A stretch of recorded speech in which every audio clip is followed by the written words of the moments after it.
Bom dia a todos, então continuando os nossos estudos sobre hidrostática, hoje vamos falar de mais um dos princípios que regem a hidrostática, é o princípio de Pascal. Então vejam, o que vocês têm que fazer hoje é estudar o livro-texto de vocês, da página 242 até 244, que se encontra esse assunto e os exercícios propostos para esse assunto, que são do 19 até o 24, tá certo? Então vamos começar a nossa aula falando desse princípio de Pascal, atribuído então a Blaise Pascal, que viveu nos anos de 1623 até 1662. E no estudo dele, o que Pascal descobriu? Ele descobriu que quando eu tenho um líquido em equilíbrio, se esse líquido está em equilíbrio e algum ponto dele sofreu uma variação de pressão, essa variação de pressão é transmitida integralmente a todos os pontos desse líquido. Então está aqui escrito que eu acabei de falar para vocês, tá certo? É um princípio básico de simples entendimento que foi observado por Pascal, mas que hoje ajuda a gente numa infinidade de instrumentos, principalmente na indústria. Então vou fazer uma situação bem simples apresentar aqui para vocês, só para a gente procurar entender e equacionar esse princípio de Pascal. Imagine vocês aqui que eu tenho essa situação. Duas seringas, essa seringa que usa para dar injeção mesmo, tá ok? Então eu tenho aqui uma, como vocês podem ver, de diâmetro menor e uma de diâmetro maior. Essas duas seringas, elas estão então ligadas por um tubo, certo? E esse tubo e as seringas, elas estão preenchidas com um líquido. O líquido está em equilíbrio, está aqui parado, tá certo? Então vejam vocês a situação. Então aqui eu tenho as seringas, né? Só para a gente falar. Aqui é o êmbolo, esse cara que sobe e desce, tá ok? Então tem os êmbolos aqui. O cilindro é a parte aonde vai ficar o líquido, tá ok? Da seringa. E vamos pensar o seguinte: tá essa situação em equilíbrio. Se eu aplicar uma força F1 nesse êmbolo, cuja área é A1, pelo princípio de Pascal, o que vai acontecer? Ora, aprendemos na aula passada que se eu aplico uma força numa determinada área, eu tenho uma determinada pressão. Então o que Pascal falou? Ele falou que a pressão que aconteceu nesse líquido, devido à força F1 aplicada na área 1, é transmitida a todos os pontos desse líquido. Isso foi verificado, foi observado, por isso que é um princípio, tá ok? Ora, então eu apliquei uma força F1 sobre uma área 1, gerou uma pressão P1. Mas se gerou uma pressão P1 nesse ponto, então todos os pontos desse líquido, todos os pontos, ficam sujeitos à mesma pressão. Então nesse ponto aqui, aonde eu tenho o êmbolo da seringa 2, eu vou ter uma pressão P2. E pelo princípio Pascal, P1 igual a P2. Mas vamos analisar uma coisa aqui. Acabamos de recordar que pressão é força sobre área. Então quem é P1? É a força F1 sobre a área A1.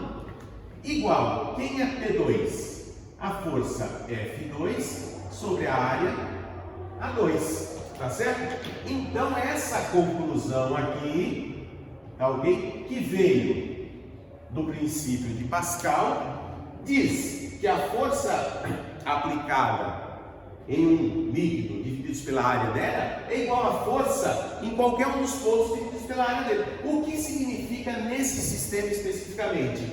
Força inversamente proporcional à área, tá certo? Então vejam, se eu tenho aqui uma força pequena para uma área pequena, o que vai me gerar lá do outro lado? Uma força grande, pois a minha área é grande, tá certo? Então eu tenho aqui as grandezas que são diretamente proporcional. A força é diretamente proporcional à área. Aplico uma força pequena numa área 1, do outro lado eu tenho uma força grande numa área A2. Ora, isso daí vai facilitar em muito.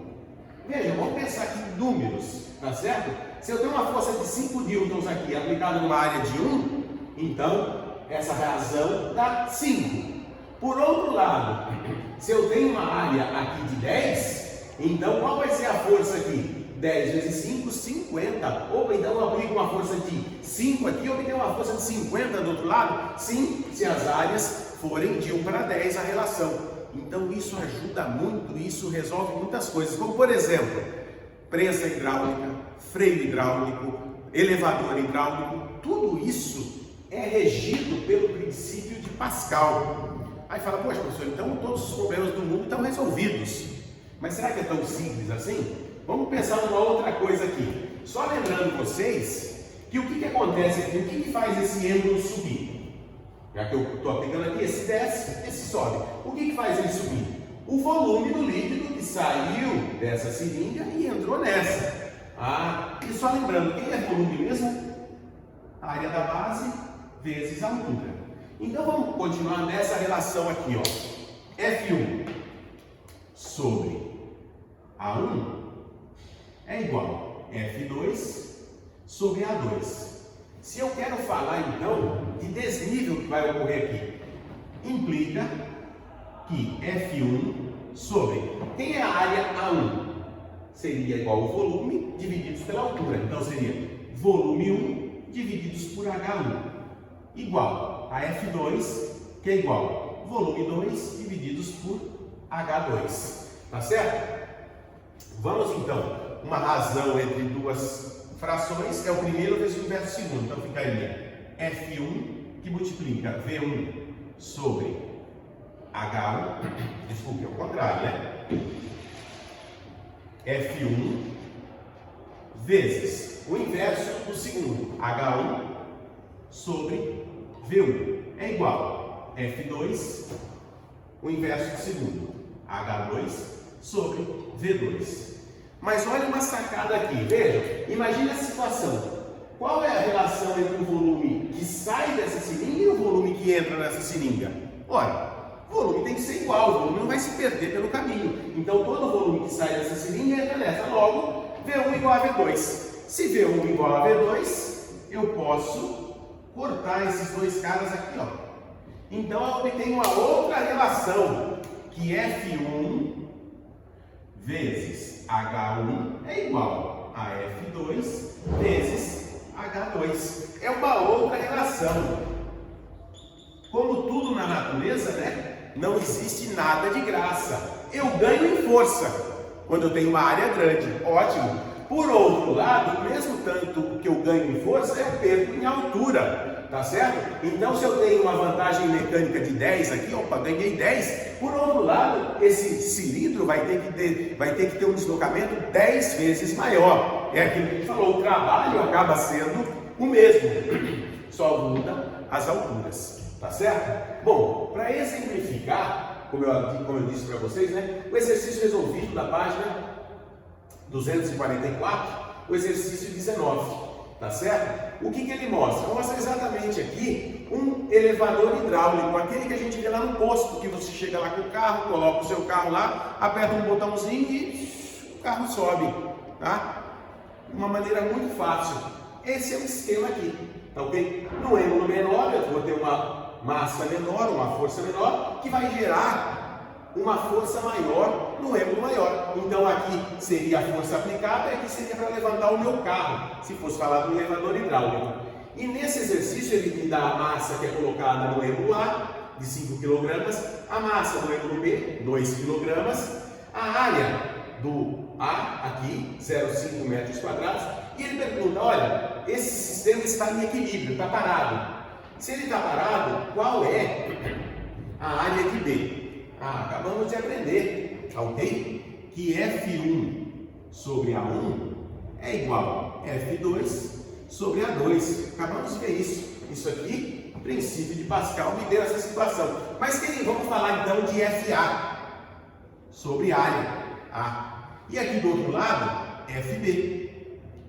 Aqui no caso ele chamou não de A, chamou de B. Só para colocar nos termos do nosso exercício. Então, daí que F, a força aplicada em A sobre a área A, essa é a área do êmbolo, é igual à força aplicada em B sobre essa área B. E o que ele quer saber é exatamente essa área aqui em B. Então, vamos fazer o seguinte: qual é a força que eu tenho aqui em A? Se eu tenho um corpo de massa, está num local onde tem aceleração da gravidade, então a força A é igual ao peso de A sobre área A, igual peso de B sobre B.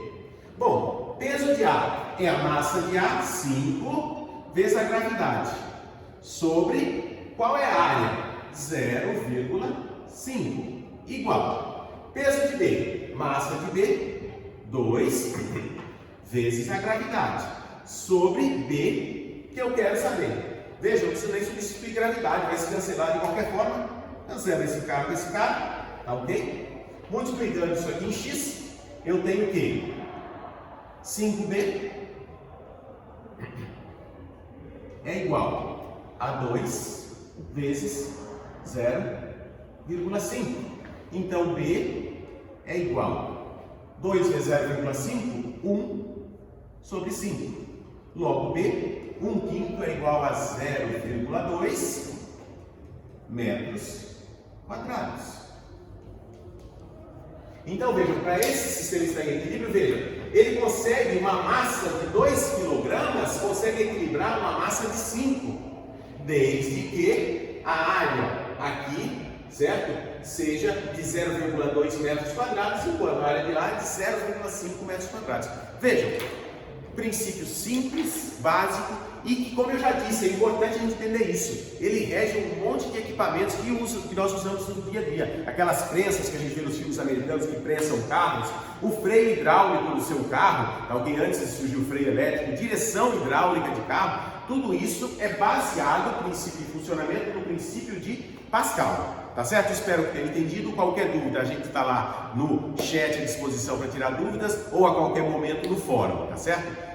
Não esqueçam de fazer os exercícios 242 até o 244, desculpe, 19 até 24, aqui a página, 19 até 24, para tirar essas dúvidas. E, precisando, procure a gente. Um bom dia e até a próxima.